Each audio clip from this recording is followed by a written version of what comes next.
All right, we got Red on the phone here, it looks like, so let's bring in Red Autry for our Monday call, as always brought to you by Apex and the 110 Grill. And Red, thanks for hopping on here. I know you guys are about to shove off for Greensboro before too long. I was talking about here, Red, this last weekend.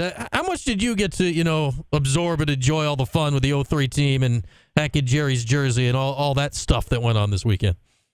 It was an amazing weekend to be able to catch up with that 03 team and hear them talk and hear them share stories and watch how they interacted. And we were very lucky that our team, our players had a chance to spend some time with them and hear their stories and kind of relate and make that connection. So it was just an unbelievable weekend for me. Obviously, Jerry getting his number retired, I thought, that really brought a sense of pride to not only for him, but, for our players. So it was just a marvelous weekend. I can't say it enough. There's so many adjectives that I could describe about the weekend, but it was so impactful. I thought our team really got a boost from it when it got to the game. I thought it really sunk in. I mean, it was just awesome to see those guys back and spend time with them and listen to them share stories. I think, Red, you're a great person to ask this question because, obviously you were a great player here. Now you've been a coach here for a long time, but you were not here in 03. You were not part of that staff. You were not part of that team. How did that title hit guys like you that, were a big part of the history of Syracuse basketball, but, not specifically involved in the winning of that championship? It hit me as if I was on a team. Obviously, you go to Syracuse, this is a special place, and, it's a community. It's a place, once you come in, you play for coach, you feel a part of it, and you are part of it. It's the Orange family. So I distinctly remember when we won the championship, I was actually still playing. I was playing in France, and I got a phone call about 3 or 4 o'clock in the morning, and it was John Wallace screaming in the phone, talking about, we did it. I tried to stay up, watch a little bit, and then I fell asleep, and I remember him calling me saying, we did it, we won it, and I was just excited, and I got a chance to talk to Coach, and I think he said something like, I guess I'm a good coach now, something, one of those little things like that, but I shared in it as if I was on a team. Yeah, that's cool, because you always wonder, how much people get to, enjoy that when it happened to their school, but not, specifically to them, and you mentioned how it hit this year's guys. This year's team, I mean, this is going to make us all sound old, Red. They if they were born, it was barely back when that happened. I think Gerard said he was 1.5, and he's one of the old guys around now. So that tells you what 20 years can mean to a college kid. I feel like the good vibes kind of hit him on Saturday. Do you think that was something? The last 2 weeks have been tough. 4 losses, didn't feel good.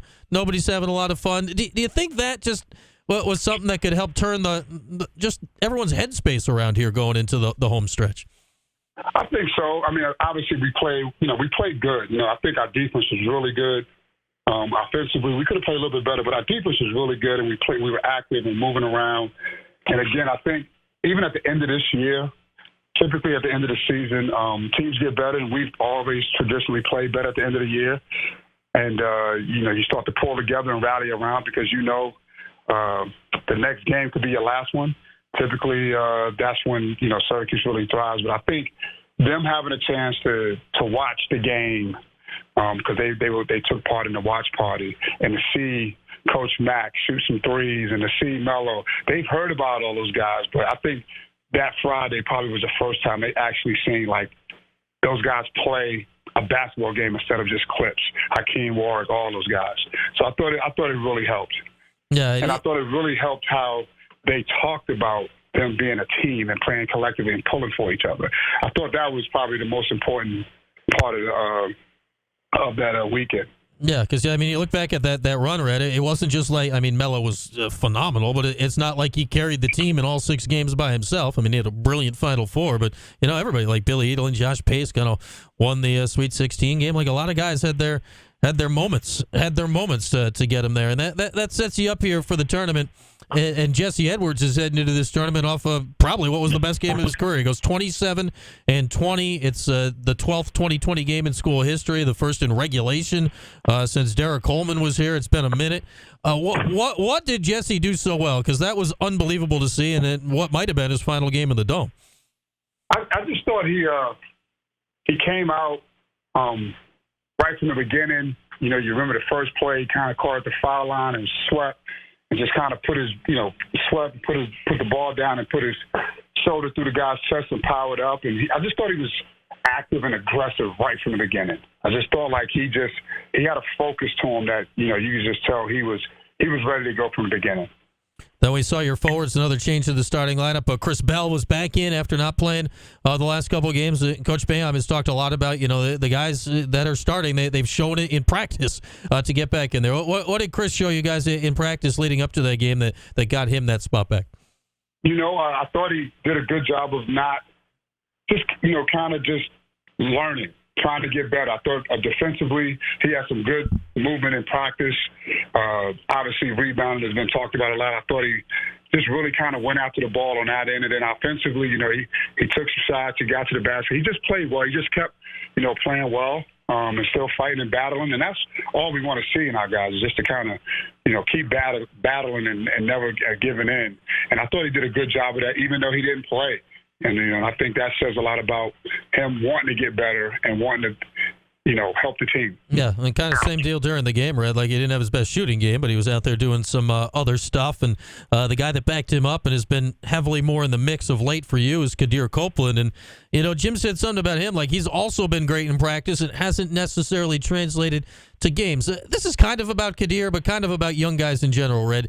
Do you see that more with young guys, that practice is harder to take to a game than maybe with veterans, or is that just some guys can do what they did in practice and some guys aren't quite as prepared to? I think it's a little bit of both. Obviously when you practicing against your team, that's a little different than when you practicing against opponents because they do things differently. You get a different feel for the game.